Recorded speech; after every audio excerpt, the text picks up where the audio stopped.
What's up, guys? I'm BG Tavern Avatar, and this episode is called The Voice of the Night. Or, as I like to call it, Let the Shipping Wars Begin. Guys, this episode starts out with Korra having a nightmare about Amon taking away her bending.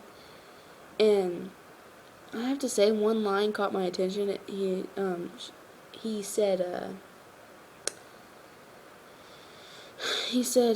I will take away your bending, without it you will be nothing. I think Korra really fears that, and thus she fears Amon because he has the ability to make her nothing.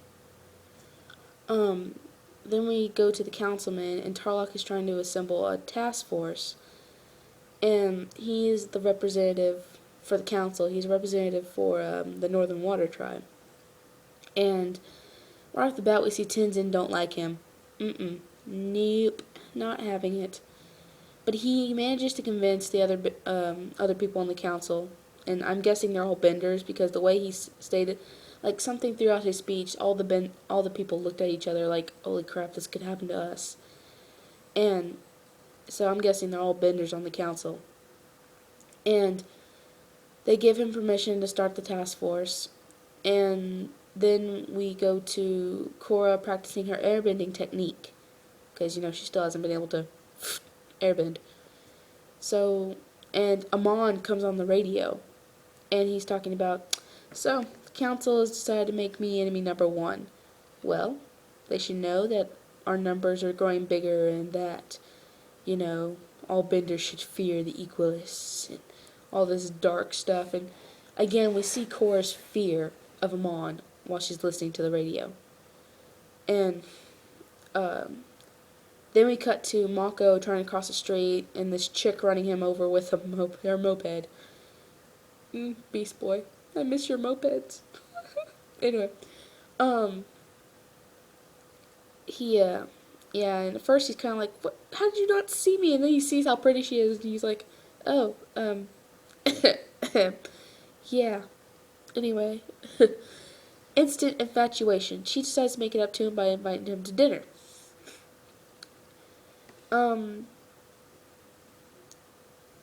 Tarlok comes to Airtable Island to talk to Korra about joining the task force while all the people are having dinner. And Pama doesn't like it, and Iki comes up to Tarlok, and she's like, "Why do you have three ponytails? Why do you smell like a lady? You're weird." And you can tell she doesn't like him either. Like, she just senses something wrong. And then Korra turns him down on joining the task force. And she says it's because, she's going to focus on her training. But we all know that's a lie. And even Tenzin was surprised when she turned it down. Well, anyway, Mako goes out to dinner with Asami. They talk a little bit. And he tells her about the troubles with pro bending. 30,000 yuan they still need to get. And she says, "I'm sure my father would be happy to pay it for it." And he finds out she's Hirashi Sato's daughter, and he agrees to meet with the father. So, meeting the dad on the first date. Moving quickly. Then Bolin comes to see Korra on the island, and he brings her a cake and a rose, just to say thank you for saving him from Amon. And again, we see Korra's fear, because as soon as he mentions Amon and the taking the bending away thing, she kind of looks uncertain. And Bolin even states that he still has the nightmares about it.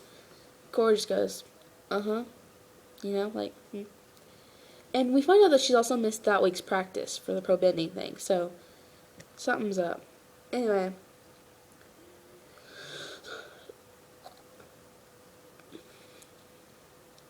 And she just, oh wow.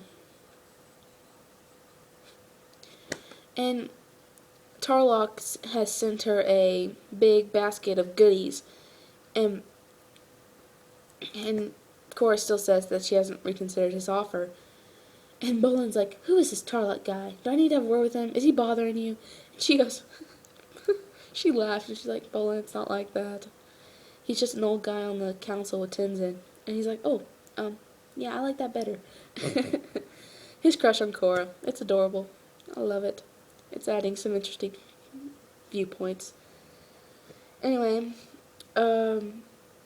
main point is that Mako meets with Hirashi and he agrees to sponsor them as long as he'll wear the logo on the uniform, and he says I'll tattoo it on my chest if you'll pay for the thing. And they all laugh about it. And then we see Korra is practicing airbending techniques while Tarlok has sent her a car this time. Holy crap. And Iki and Milo are enjoying it. Like, they're going beep beep, get out of the way, get out of the way. And then Milo goes beep beep. You know, it's just, oh, it's adorable. And then Tenzin has a talk with Korra and calls her out on being scared, but she won't admit it still. And he's like, if you ever need to talk, just come see me. Little fatherly moment they had. And then, the guy comes back. The guy who's delivered the two gifts. He comes back and he has invited Korra to a gala in her honor. And at first she's kind of suspicious, but after seeing all the people who are like there for her and stuff, and and she's just kind of excited, and Charlotte comes over and introduces her to Hirashi Sato, and she sees Mako and Asami coming up, and jealousy moment. The Makora vibes were just going for the jealousy moment, and she's not taking it very well. And at this gala, you kind of see her doubting her abilities as the Avatar, as well as getting jealous of Asami being with Mako. And then Chief Beifong comes up, and she's like, just because they're throwing you this big to-do doesn't mean you deserve it. You've done nothing to deserve this. And, Korra again, at first she's kind of angry at the words, but then you see her kind of like, yeah, I really haven't. And this is where Tarlok's real plan comes into play, because he's like, he goes up, there are reporters everywhere, and the reporters are like, Avatar Korra, quick word, how come you haven't been able to find Amon? Is he a real threat? What would Avatar Aang have done? Are you scared of him? Why are you so scared? And, that just, she just snaps at him like, I'm not scared of anything. In fact, I'll join the task force just to shut you guys up. And, Turlock is just like, yep, my plan's working, ha. And,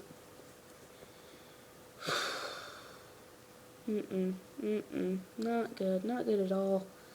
But then, they do the task force thing, and Korra just, like, okay, they take down the Equalists in their hidden base or whatever, and Tarlok and Korra kind of, like, take down the last two that were there, and then they're like, we make a good team, Avatar. She's like, yeah, we do. Even she knows she's been manipulated, too. She's not stupid. She knows Tarlok set the whole thing up. And, again, we go back to Mako and Bolin at the training practice after the newspapers kind of let out the task force pictures and stuff. And he's like, no Korra again. And Mako's like, nope, doesn't look like it. He's like, oh. Bolin's just kind of disappointed in that. And she's missing a lot of practice, guys. So, something, not good at all. Because, they got the match coming up and stuff.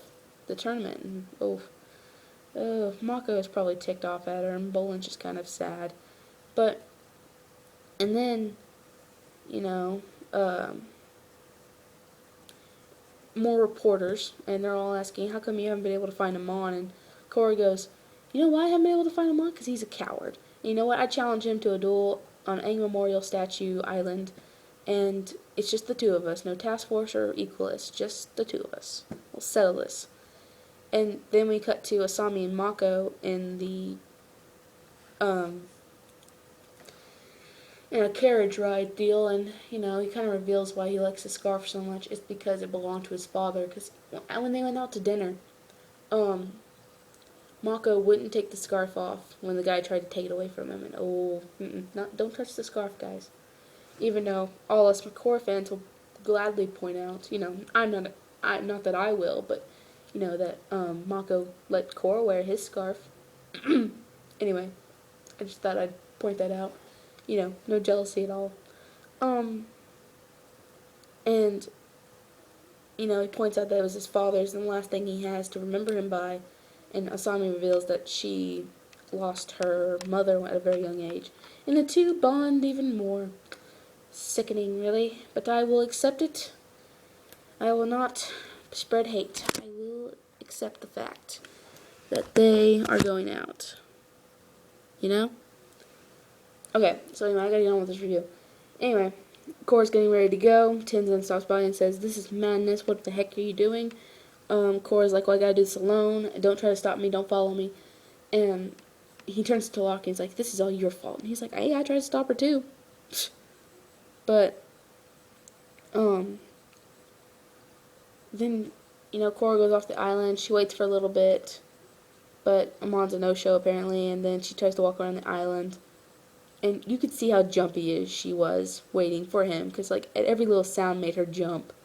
And, she's more scared than she's letting on. And so she's dragged into the shadows by the Equalist when she's walking around the island. Chi blocked, so she can't bend. It was a real fair fight, about 20,000 Equalists against her. Fantastic. And then,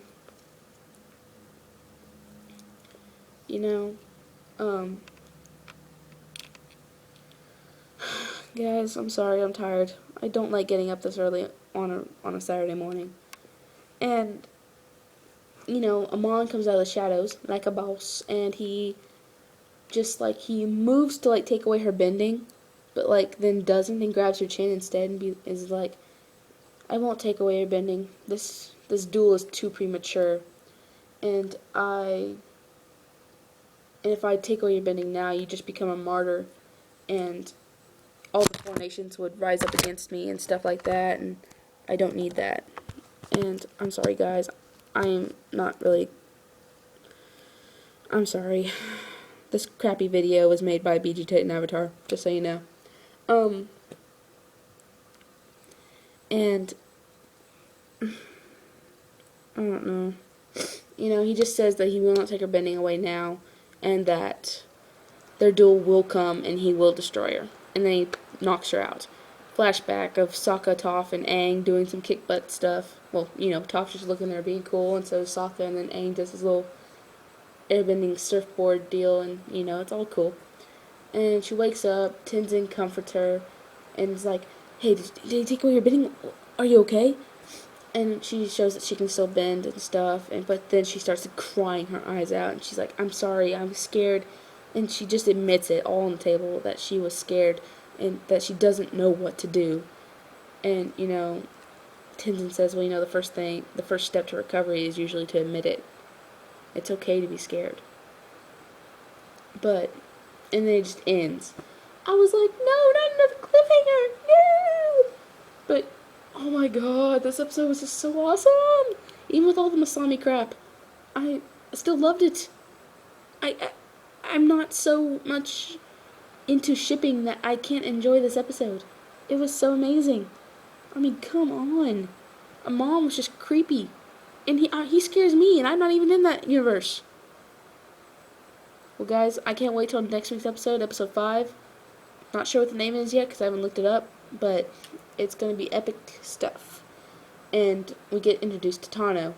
The guy who was kind of, how should I put this, taunting Korra in that one promo.